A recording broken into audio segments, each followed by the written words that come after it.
నమస్కారం ఘంటారావానికి స్వాగతం. ముందుగా ప్రధానాంశాలు. తైవాన్ను మరోసారి వణికించిన భారీ భూకంపం. రిక్టర్ స్కేల్పై 6.6 తీవ్రతగా నమోదు.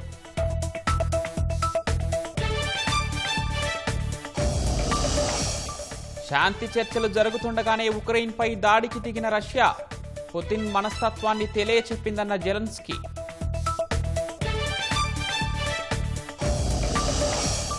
సంగారెడ్డి జిల్లా నారాయణఖేడ్లో ఘోర రోడ్డు ప్రమాదం. కల్వర్టులో ద్విచక్ర వాహనం పడి 3 యువకులు మృతి.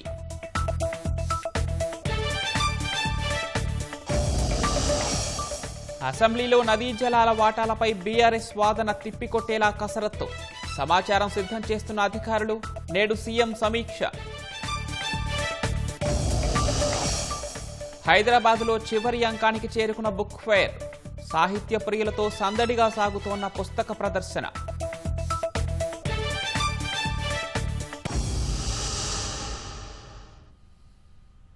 తైవాన్ను మరోసారి భారీ భూకంపం వణికించింది.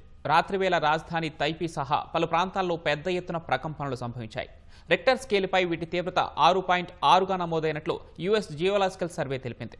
భూకంపం కారణంగా భవనాలు బలంగా ఊగిపోవడంతో ప్రజలు భయాందోళనకు గురయ్యారు. ప్రాణాలు కాపాడుకునేందుకు వీధుల్లోకి పరుగులు తీశారు. కొన్ని చోట్ల ఇళ్లు, దుకాణాల్లోని వస్తువులు కింద పడ్డాయి. తీర ప్రాంత పట్టణమైన ఇలాంగ్కు 32 కిలోమీటర్ల దూరంలో 70 కిలోమీటర్ల లోతులో భూకంప కేంద్రం ఉన్నట్లు అధికారులు గుర్తించారు. మరోసారి భూకంప ప్రకంపనలు వచ్చే అవకాశం ఉందని పేర్కొన్నారు. ఈ నేపథ్యంలో ఎత్తైన భవనాల్లో ఉన్న ప్రజలు అప్రమత్తంగా ఉండాలని తైవాన్ అధ్యక్షుడు విలియం లైచింగ్ తే సూచించారు. సురక్షిత ప్రాంతాలకు వెళ్లాలని పేర్కొన్నారు.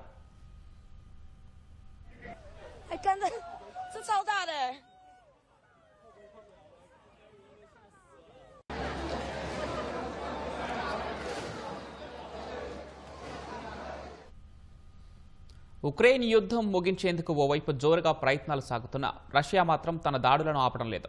నిన్న ఉదయం ఉక్రెయిన్ రాజధాని కీవ్పై డ్రోన్లు, బాలిస్టిక్ క్షిపణులతో విరుచుకుపడింది. ఈ దాడుల్లో ఓ పౌరుడు ప్రాణాలు కోల్పోయారని, 32 మందికి గాయాలయ్యాయని ఉక్రెయిన్ తెలిపింది. అమెరికా అధ్యక్షుడు ట్రంప్ను ఆదివారం ఉక్రెయిన్ అధ్యక్షుడు జెలెన్స్కీ కలవనున్న నేపథ్యంలోనే ఈ దాడులు జరగడం గమనార్హం. చర్చల్లో ప్రధానంగా భద్రతా హామీలపైనే పట్టుబడతామని జెలెన్స్కీ పేర్కొన్నారు. రష్యా దాడిని తీవ్రంగా ఖండించిన ఆయన శాంతి చర్చలకు ముందు జరిగిన ఈ దాడి పుతిన్ మనస్తత్వాన్ని తెలియజేస్తోందన్నారు.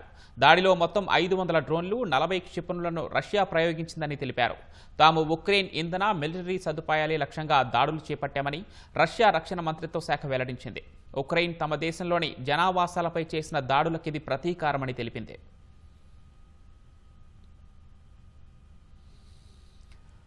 సంగారెడ్డి జిల్లా నారాయణఖేడ్ శివార్లో నిజాంపేట్ బీదర్ జాతీయ రహదారిపై కల్వర్టు గొంతులో పడి 3 యువకులు అక్కడికక్కడే మృతి చెందారు.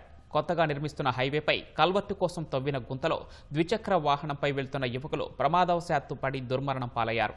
మృతులు నారాయణఖేడ్ మండలం నర్సాపూర్కు చెందిన ఆవుటి నరసింహులు, జిన్న మహేష్, జిన్న మల్లేష్గా పోలీసులు గుర్తించారు. మృతదేహాలను పోస్టుమార్టం నిమిత్తం నారాయణఖేడ్ ప్రభుత్వ ఆసుపత్రికి తరలించారు. ఒకే గ్రామానికి చెందిన 3 యువకులు మృతి చెందడంతో ఆ గ్రామంలో విషాద ఛాయలు అలుముకున్నాయి.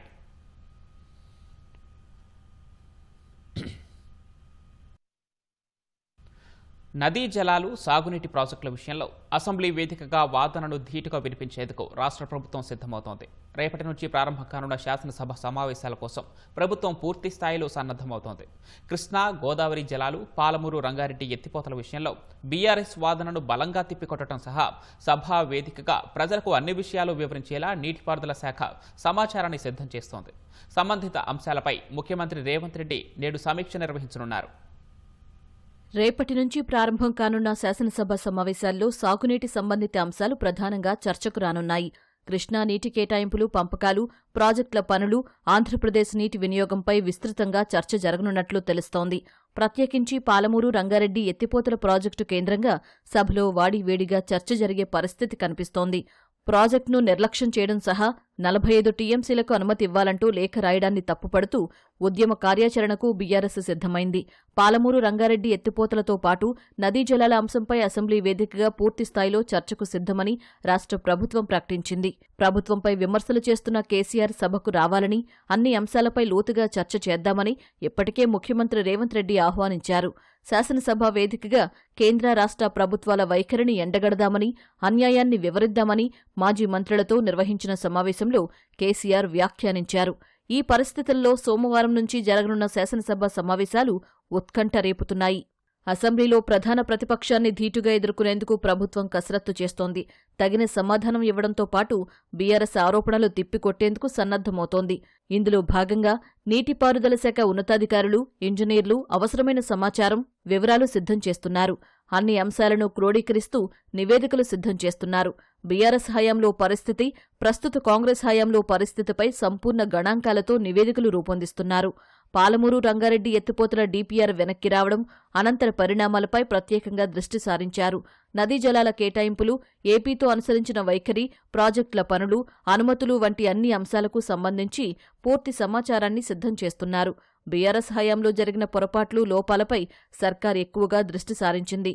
వాటి ఆధారంగా ప్రతిపక్షాన్ని ఇరకాటంలోకి నెట్టాలని భావిస్తున్నారు. అప్పట్లో కేసీఆర్ చేసిన వ్యాఖ్యలపై ప్రత్యేకంగా దృష్టి సారించారు. నదీ జలాలు, సాగునీటి ప్రాజెక్టుల విషయమై కాంగ్రెస్ ప్రజాప్రతినిధులకు జనవరి 1న ప్రగతి భవన్లో మంత్రి Uttam Kumar Reddy PowerPoint presentation ఇవ్వనున్నారు. శాసనసభలో చర్చకు వచ్చే ముందు అధికార పార్టీ సభ్యులకు అన్ని అంశాలపై అవగాహన ఉండాలన్న ఉద్దేశంతో ఆ ప్రజెంటేషన్ ఏర్పాటు చేశారు. అసెంబ్లీ సమావేశాల్లో చర్చ నేపథ్యంలో సీఎం రేవంత్ రెడ్డి నేడు నీటిపారుదల సంబంధిత అంశాలపై సమీక్ష నిర్వహించనున్నారు. అధికారులు, ఇంజనీర్లు సిద్ధం చేసిన సమాచారాన్ని పరిశీలించడంతో పాటు వారికి దిశానిర్దేశం చేస్తారు.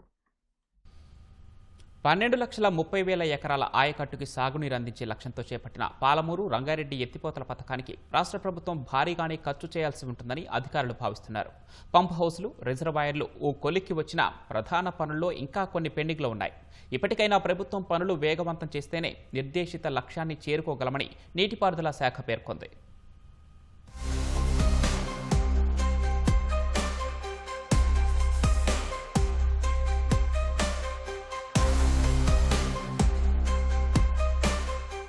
పాలమూరు రంగారెడ్డి ఎత్తిపోతల పథకం పూర్తి స్థాయిలో ఆయకట్టుకు నీరివ్వాలంటే రాష్ట్ర ప్రభుత్వం సుమారు మరో 25,000 కోట్లు ఖర్చు ఉంటుందని నీటిపారుదల శాఖ అంచనా వేస్తోంది. పంప్ హౌస్లు, రిజర్వాయర్లు కొలిక్కి వచ్చినా ప్రధాన పనుల్లో ఇంకా కొన్ని పెండింగ్లో ఉన్నాయి. ప్రధాన కాలువలు పూర్తి సహా డిస్ట్రిబ్యూటరీ నెట్వర్క్ పనులు జరగాల్సి ఉంది. పాలమూరు రంగారెడ్డి ఎత్తిపోతల అంచనా వ్యయం 56,000 కోట్లు కాగా ఈ నెల మొదటి వారం వరకు 32,067 కోట్లు ఖర్చు చేశారు. అందులో 2023 వరకు బీఆర్ఎస్ ప్రభుత్వం 26,472 కోట్లు ఖర్చు చేయగా కాంగ్రెస్ ప్రభుత్వం అధికారంలోకొచ్చాక రెండేళ్లలో కేవలం 5,595 కోట్లు చెల్లించారు. మిగిలిన పనులు పూర్తి చేసేందుకు మరో 25,000 కోట్లు అవసరమని నీటిపారుదల శాఖ అంచనా వేసింది. ఒప్పందం ప్రకారం పెరిగిన ధరలను నిర్మాణ సంస్థలకు చెల్లించాల్సి ఉన్నందున ప్రాజెక్టు పూర్తయ్యేలోగా ఆ వ్యయం మరింత పెరిగే అవకాశం ఉందని పేర్కొంది. శ్రీశైలం బ్యాక్ వాటర్ నుంచి 60 రోజుల్లో 90 టీఎంసీలను ఎత్తిపోసి ఉమ్మడి మహబూబ్నగర్, రంగారెడ్డి, నల్గొండ జిల్లాల్లోని 12.3 లక్షల ఎకరాల ఆయకట్టుకి నీరందించాలని ప్రాజెక్టు లక్ష్యంగా పెట్టుకున్నారు. 2015 జూన్లో 35,200 కోట్ల అంచనా వ్యయంతో పరిపాలన అనుమతిచ్చిన ప్రభుత్వం పంపు హౌసులు, రిజర్వాయర్లు, ప్రధాన కాలువ పనులని 18 ప్యాకేజీలుగా విభజించి గుత్తేదారులకు అప్పగించింది. పనులు, రిజర్వాయర్లలో ముంపు ప్రాంతం కోసం 40,000 ఎకరాలు సేకరించడం సహా 4,111 కుటుంబాలకు పునరావాసం కల్పించాలని ప్రతిపాదించారు.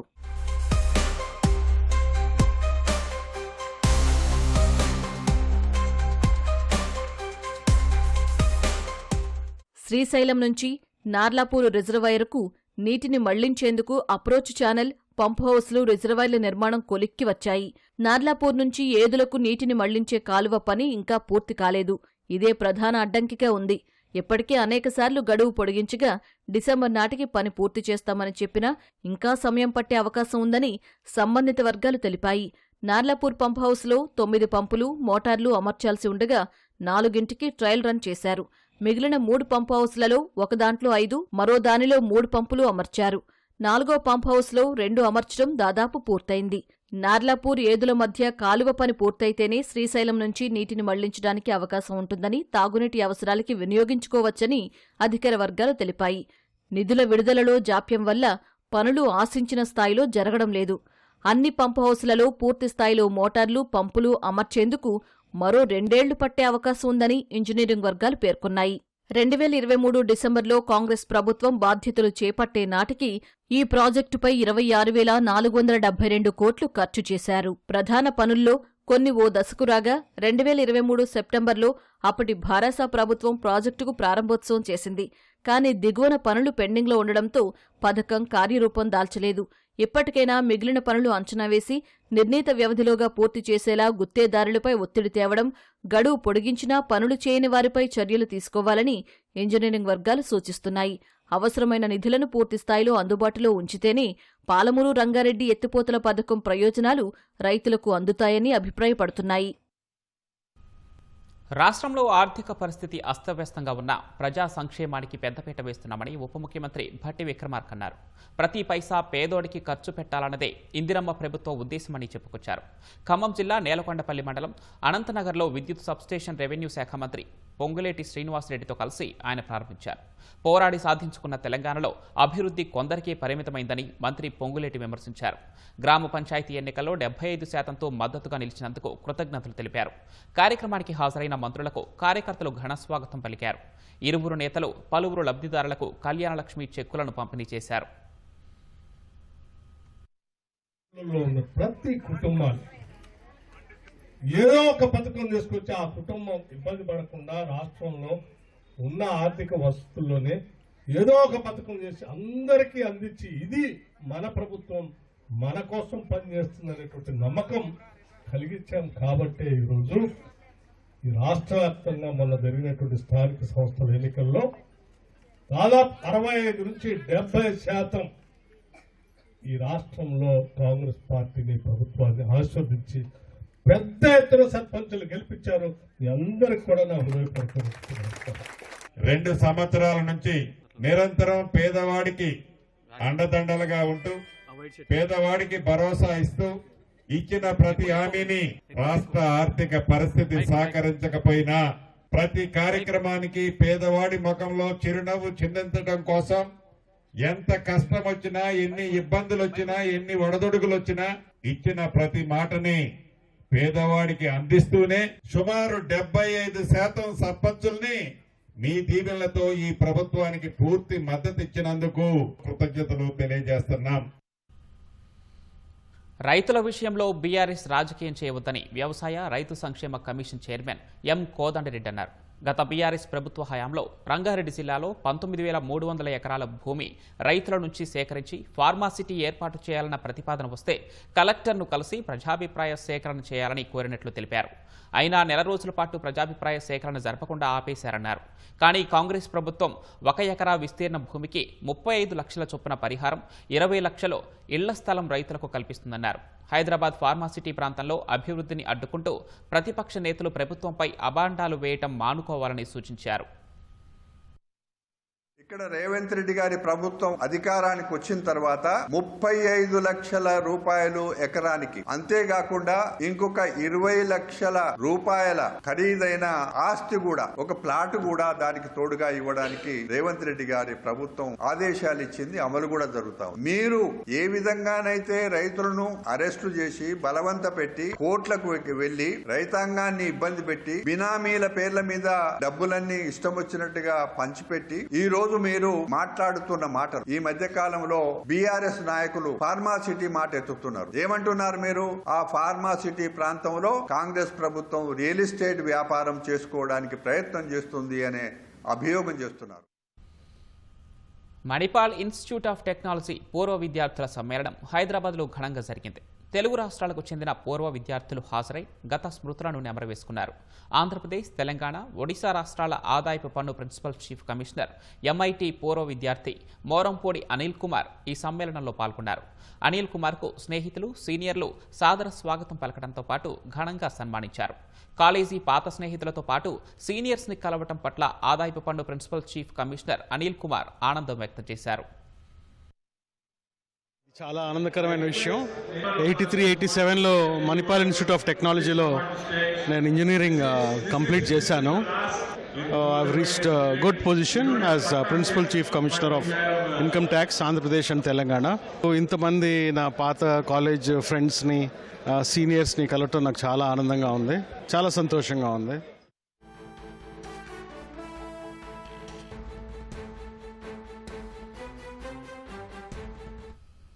జీహెచ్ఎంసీ పునర్విభజనతో పోలీస్ కమిషనరేట్లలోనూ మార్పులు చోటు చేసుకున్నాయి. 3 కమిషనరేట్లను 12 జోన్లుగా విభజించే యోచనలో ప్రభుత్వం ఉంది. సమగ్ర వివరాలు మా ప్రతినిధి రమేష్ ప్రత్యక్ష ప్రసారం ద్వారా అందిస్తారు.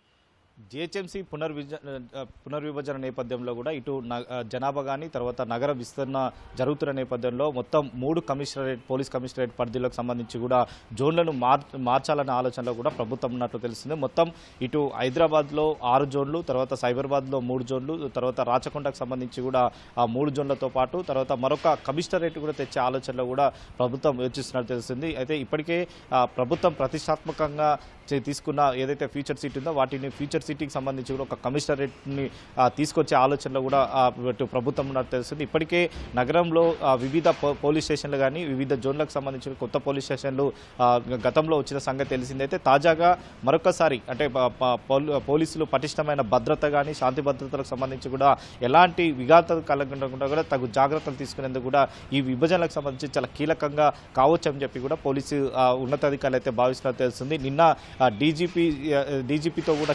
కీలకమైన సమావేశం అయితే ఏర్పాటు చేయడం జరిగింది. దాంట్లో పలు అంశాలను అయితే ఈ మార్పులకు సంబంధించి కూడా పలు అంశాలపైన కూడా అధికారులు కూడా చర్చించినట్టు తెలుస్తుంది.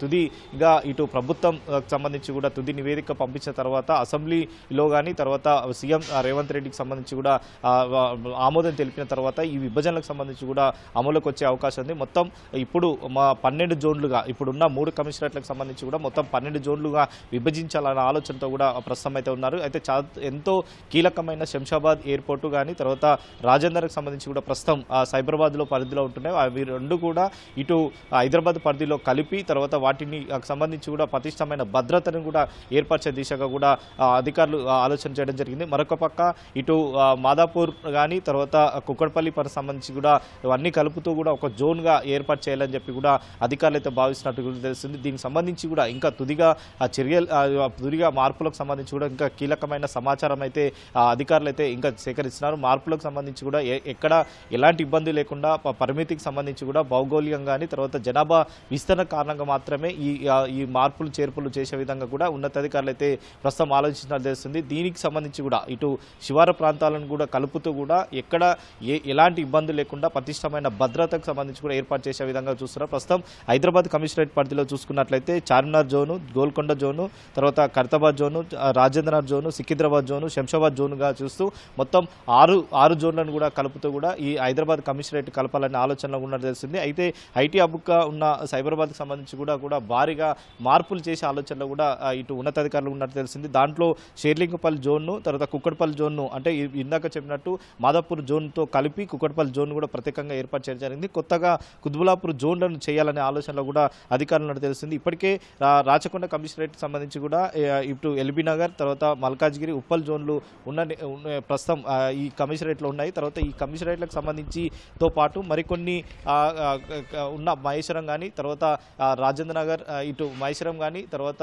షాద్ నగర్ సంబంధించి ఉన్నాయి ఏవైతే ఉన్నాయో వాటిని కూడా కొత్త కమిషనరేట్కి సంబంధించి ఏర్పాటు చేసే జోన్లలో కలిపే ఆలోచనలో కూడా ప్రభుత్వం ఉన్నట్టు తెలుస్తుంది. ప్రధానంగా ప్రతిష్టాత్మకంగా తీసుకున్న ఫ్యూచర్ సిటీలో చాలా కొత్త కమిషనరేట్ ఏర్పాటు చేసి తర్వాత భద్రత పరంగా కానీ శాంతి భద్రతలు కానీ విఘాతం కలిగించకుండా తర్వాత ప్రజలు సులువుగా పోలీసులకు అందుబాటులో విధంగా ఉండే విధంగా కూడా అన్ని చర్యలు తీసుకునేందుకు కూడా ఈ మార్పులు చేర్పులు చేసే అవకాశాలు అయితే ప్రస్తుతం అయితే కనపడుతున్నాయి. మరొక పక్క రాచకొండ కమిషనరేట్ పరిధిలో ఉన్న భువనగిరి జోన్కి సపరేట్గా ఒక ఎస్పీ స్థాయి అధికారిని ఏర్పాటు చేసి తర్వాత రాచకొండ నుంచి దాన్ని సపరేట్గా జిల్లాకి మార్చే విధంగా కూడా ఉన్నతాధికారులు అయితే ఉన్నట్టు తెలుస్తుంది. దీంట్లో అధికారులు పూర్తి స్థాయిలో అంటే అసెంబ్లీలో చర్చించిన తర్వాత తుది నిర్ణయాలు తీసుకునే అవకాశం కనపడుతుంది. మొత్తం మీద ఈ మార్పులకు సంబంధించి కూడా ఇంకా అధికారులు ఇంకా కొన్ని మార్పులు వచ్చే అవకాశం ఉంది. కానీ ప్రస్తుతం అయితే హైదరాబాద్ కమిషనరేట్లో 6 జోన్లు గాను, సైబరాబాద్ కమిషనరేట్లను 3 జోన్లు గాను, తర్వాత రాచకొండకు సంబంధించి కూడా 3 జోన్లు గాను విభజించి తర్వాత కొత్తగా కమిషనరేట్ ఏర్పాటు చేసి కూడా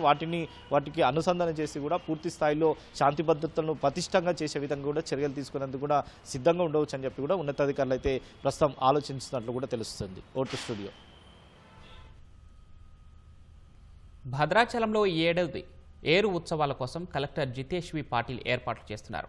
గోదావరిలో తెప్పోత్సవం జరిగే ప్రాంతానికి సమీపంలో ప్రత్యేక క్లాత్ టెంట్లను పర్యాటకుల కోసం ఏర్పాటు చేశారు. మొత్తం 20 టెంట్లను వేయాలని నిర్ణయించారు. అందులో 10 పూర్తి కాగా మిగతావి కొద్ది రోజుల్లో అందుబాటులోకి రానున్నాయి.